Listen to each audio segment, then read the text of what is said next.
সন্ধিপুত গভীর রাতে দোয়ানঘরত আগুন দিয়ে এক জেলে ও এক যুবদল নেতার মাছ ধরিবে জাল ফুরি দিবের ঘটনা ঘটতি এতে করি প্রায় 15 লাখ টিয়ার ক্ষতি হইয়ে বলে দাবি করাই। ফেব্রুয়ারি 16 তারিখ সোমবার রাতে আনুমানিক 2:30 উপজেলার মগধরা ইউনিয়নত 3 নম্বর ওয়ার্ডর মাইটভাঙ্গা ফেরিঘাট বেরিবাদ এলাকার এই ঘটনাগান ঘটে। ওরা আমি ফোন দিছি, ওরা বলছে আমরা আসতেছি আসিয়ারে এরা আসলে আমি তাদেরকে ইনফরমেশন দিছিলাম। স্থানীয় সূত্রে জানা যায় মগধরা 3 নম্বর ওয়ার্ডের বাসিন্দা মন্নাল মাঝির বাড়ির দুলাল জলদাসর প্রায় 8 লাখ টিয়ার জাল এবং মোহাম্মদ লালসানোর প্রায় 7 লাখ টিয়ার ইলিশ দরিবের জাল আগুনত পুড়ি দেওয়ায়।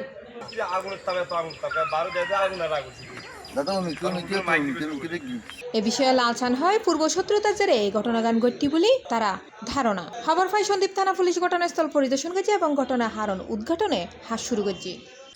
লালচাঁদ আসছে, আসার পরে লালচাঁদ এটার সাথে কথা বলছে, এটার সাথে কথা বলি তার একটা অভিযোগ একটা লোকের কাছে ছিল, সে একটা অভিযোগ করছে। এখন যে অভিযোগ করছে সেম অভিযোগ সে তাৎক্ষণিক করছে। তো আমি গেলাম লালচাঁদ এখানে এই পর্যন্ত কাউ বলে নাই যে এই ঘরটা অমুকে লাগাইছে বা অমুকে লাগাইছে, বললে আমাকে আমার কাছে সাক্ষী আছে, আমাকে লোকজন বলছে এই ঘরটা আমার অমুকে পুরি দিয়ে বলছে। এনডিএ ঘটনাস্থল পরিদর্শন করেছে সন্দ্বীপ উপজেলা বিএনপি সদস্য সচিব আলমগীর হোসেন ঠাকুর ও হয় নির্বাচন পরবর্তী ইতারার বিজয়রে ভিন্ন খাতে প্রবাহিত করিবার উদ্দেশ্যে ইয়েন উগ্রপক্ষ পরিকল্পিতভাবে এই ঘটনাগান ঘটায় থাকতে পারে। এই ঘটনায় এলাকায় উত্তেজনা বিরাজ করে।